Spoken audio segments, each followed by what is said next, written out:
सुमित्रा बुढ़िया का जब खेल खेल रही थी तो मैया ने बांदी को पास में बुलाया और इसके बाद कहा बहन चली जाओ और मेरे महाराज को इसी समय दरबार से बुला कर लाओ। बोले चिंता न करो, आज्ञा को स्वीकार कर चली है।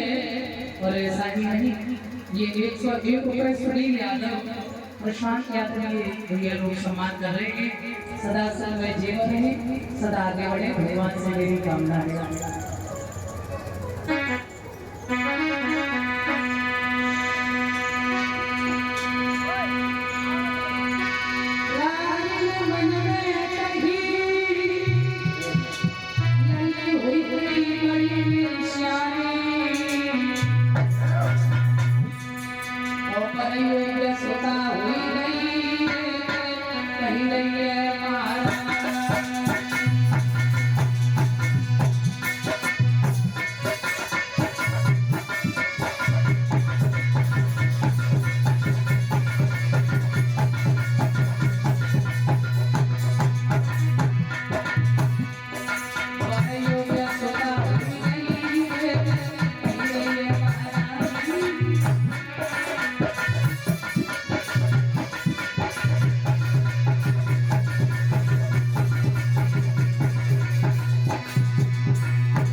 गई है महाराज को प्रणाम किया और आदेश, क्या बात है बताइए। घर में चली महाराज, आपको महारानी ने याद किया। बोले चिंता न करो, मैं अभी आ गया।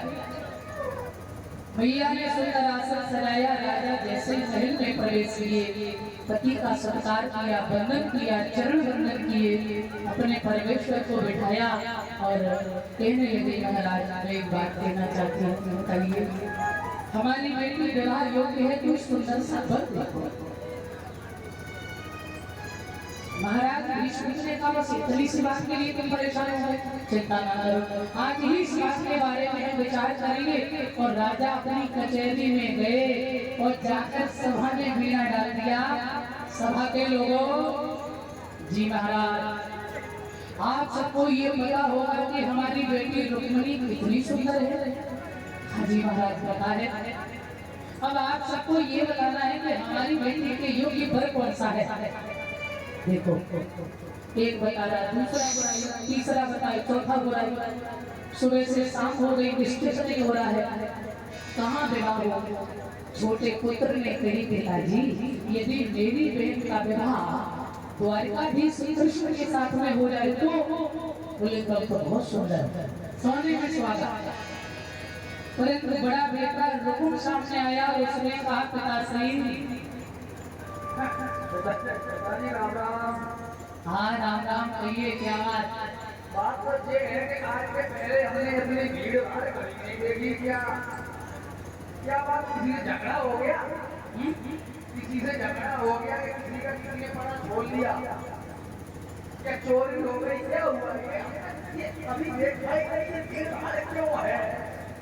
बेटा तुम्हारी बहन रुक्मिणी जो है ना उसकी शादी की बात हो रही है।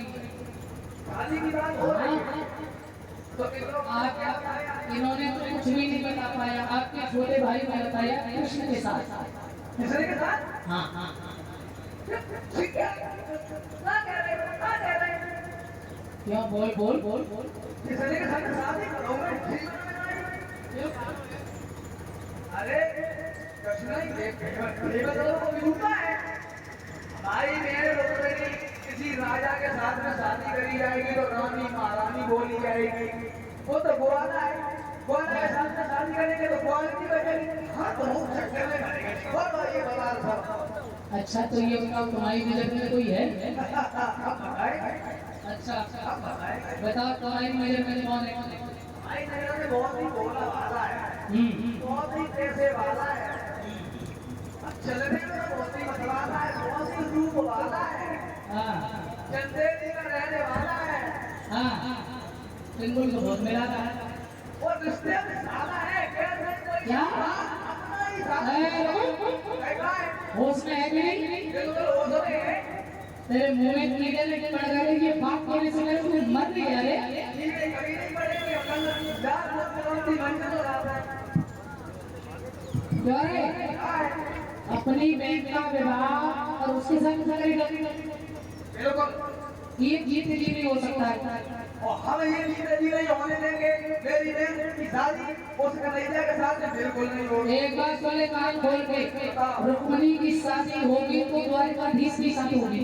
हम तुम्हारी किस्मत खाए रहे हैं, कन्हैया के साथ शादी होगी तो सबसे पहले समझ ले, अपनी नदिया मारूंगा, देश बिठाऊंगा, सबसे पहले वो बनेगा जिसके सिर पे शेर होगा। याद रखना बूढ़े माँ, और दुष्ट साई सोलो दे रहे हो अपने कष्ट, तुम्हारी बुद्धि होगी भक्त, बिल्कुल नहीं ऐसा होगा। सुनो, बोल बोल और मेरे सामने है रघुला, ये चाले नहीं चल पाएंगे, और ये शादी पक्की होगी तो करार चल पाएंगे।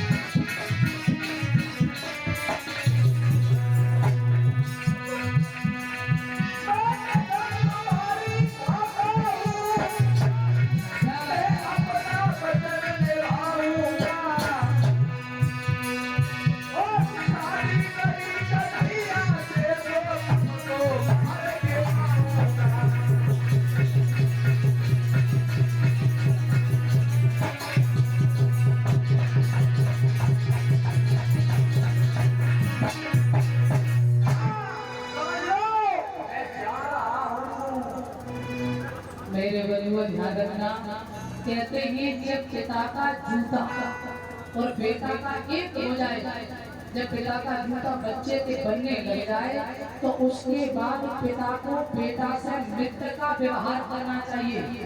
पिता को यदि अपना सम्मान चाहिए है तो पुत्र का व्यवहार नहीं, मित्र की तरह आदेश नहीं। तो आजकल तो ये कलयुग की संतान है माताओं, आजकल तो ये पिताजी पैदा हो रहे महाराज जी, ये पुत्र पैदा नहीं पिताजी पैदा हो रहे। तो पूरी दुनिया आदि संतान को भगवान ही भलो करे, बोल गोविंद भगवान। तो उसी समय रुक्मिणी भी रो रही है, माँ भी रो रही है, पिता भी परेशान है। अरे दुष्ट ये क्या कह रहा है?